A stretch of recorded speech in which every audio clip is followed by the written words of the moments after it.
Those who watch my show with anything approaching regularity know I'm a fan of many gaming genres, from CRPGs a la Daggerfall or Betrayal at Krondor, to turn-based strategy a la Battletech, and to true-to-life fucking flight sims. But one genre reigns supreme in the snarky ether of my id, and that, friends, is fucking stealth. In fact, one of the reasons I'm making this video today is that, as many of you know, my favorite game of all time is the stealth masterpiece Thief 2: The Metal Age, a game which celebrates its 20th anniversary today, just in case you didn't feel old enough to be a mummified fucking corpse just yet, or, you know, to run as a Democratic candidate. A game I'll be streaming live on Twitch later this evening in celebration, by the by, so feel free to sneak your asses on in. As for stealth itself, while early attempts deserve honorable mention here, from the original Castle Wolfenstein to the oft-ignored but excellent MSX Metal Gear games, I don't think it was until we made the Springfield Gorgian leap from 2D sprites to full-on fucking 3D that the ninja stars truly hit the fan. If 1969 was the summer of love, 1998 was the summer of larceny, kicking off with style with Ninja Stunner Tenchu Stealth Assassins in February, followed by the massively popular cinematic stealth of Metal Gear Solid in September, and cap it off with a crown jewel, a long-delayed game whose circuitous development cycle actually predates each of the other two games, Thief: The Dark Project, rope arrowing its ass onto store shelves just in time for Christmas. If early efforts enjoyed niche success and mainstream mega hits like 007 GoldenEye or the Gerudo Fortress level in Ocarina of Time incorporated elements of the style, by late 98, seemingly all at once, suddenly, to a little kid like me, it was a bona fide fucking genre. Stealth skulked from strength to strength throughout the late 90s, with Game of the Year winner Deus Ex and Cyberpunk's sleeper System Shock 2 both boasting viable stealth approaches, but the boom of the early aughts is where it all really exploded. In a span of 2 years, major franchises like fucking Splinter Cell and Hitman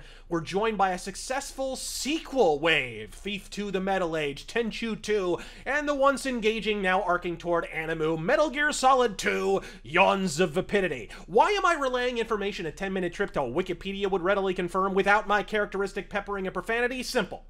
Because it is easy as a Twitch thought on roofies to forget how fucking massive it all was 15 years removed from the majesty of the golden age of goddamn stealth. And that's because by 2010 or so, shit was deader than Doris Roberts. But this was no death by natural causes. Stealth didn't meet its natural conclusion and mosey off into the great befucking yawn. This motherfucker was murdered. Like Epstein lifting free weights near a firing range on the edge of a fucking elevator shaft murdered. And there's damn near 1 million separate suspects in the homicide, most of whom I'd argue are too easy to be a full fucking verity. Sure, the ever more risk-averse AAA industry with its ballooning budgets and teams big enough to almost write a single bar of a Rihanna song might be to blame. Success had something to do with it, though. With overpraised pablum like Metal Gear Solid emblematic of the genre, it inevitably ran the risk of taking the whole house of cards down with it when consumers at last awoke to the realization that, hey, this Kojima cat's kinda shit at what he does. And from Kojima's 5th failing to turn a profit, to Norman Reedus packing poo grenades with a fucking fetus falling off the charts in a week and change, wake up and smell the hipster glasses, folks. That day is at last upon us. Sadly, as awash in schadenfreude as I am for Kojima's commercial decline, when even prominent titles in the genre such as Hitman Abomination, Thief, and Metal Gear Solid The Phantom Plot went up like a Wuhan crematorium, how much worse does that make it for up-and-coming aspirants? Process that for a beat. Metal Gear Solid, Hitman, and Thief, outside of Splinter Cell maybe, the triumvirate of tiptoeing around nearsighted bad guys, have, over the past 5 years, sold like bottled butthole cancer. What hope do new arrivals like Shadwin, Origami, and Seven have? And then there's the most odious of all possibilities. Simply put, stealth didn't go away. You heard me right. It's still fucking there. But instead of a full fucking simulation, awash in atmosphere, interactive storytelling, and tactical brain teasers, it's instead power wedged into worthless dog shit and basic bitch third-person Sony simpery. As easy as it would be to blame Oblivion, Morrowind, or whatever the righteous fuck, truth is, stealth as an option stretches back even before fucking Daggerfall. It's just that then it was an item of curio, admittedly awkward in its implementation, that few gamers would be actively concussed enough to attempt to use in exclusivity. Nowadays, stealth is a half-assed Actually, scratch that. 1/17th ass checklist item for devs because a fucking focus group in Sacre Bleu, Saskatchewan said it's neat one weekend. Stealth didn't go away. It's more omnipresent than ever, arguably. It's just that it's been clumsily sardined into AAA games that are shockingly, stunningly fucking shit at it. Yet here stealth as a genre sits, quietly waiting to be a butt-fucking thing again. Yeah, the last two Hitman titles were the titties, and rumors continue to swirl about Splinter Cell, but Ubisoft couldn't find a clue at Colonel Mustard's house, and Hitman is sadly still shaking off Squeenix's shitty episodic DLC practices. It'll be some time yet before their fans forgive them for that and 1,000 other fucking affronts. But while we wait for Square to divest themselves of what is an effectively valueless Thief license now, and to see how hard Ubisoft insert French-Canadian satellite studio savages the dog with the next Sam Fisher installment, the industry at large appears reticent to even attempt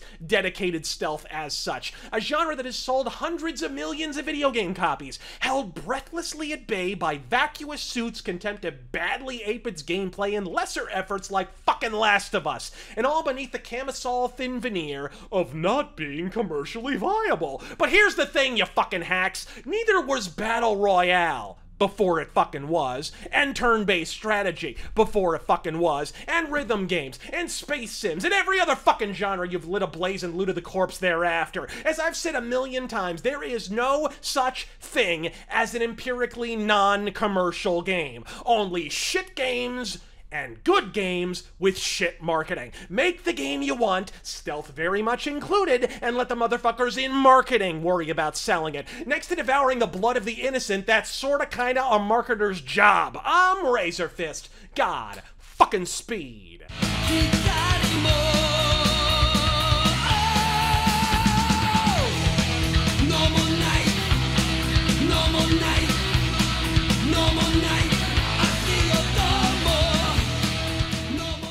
行き過ぎてる今のオンラインの中傷とか暴力を一歩というか間接的に意図的に、トランプが壁を作ってます。で EU からイギリスが抜けようとしています。でこのゲームはつないでいくので橋を架けていくんですよね。How pretentious can you get?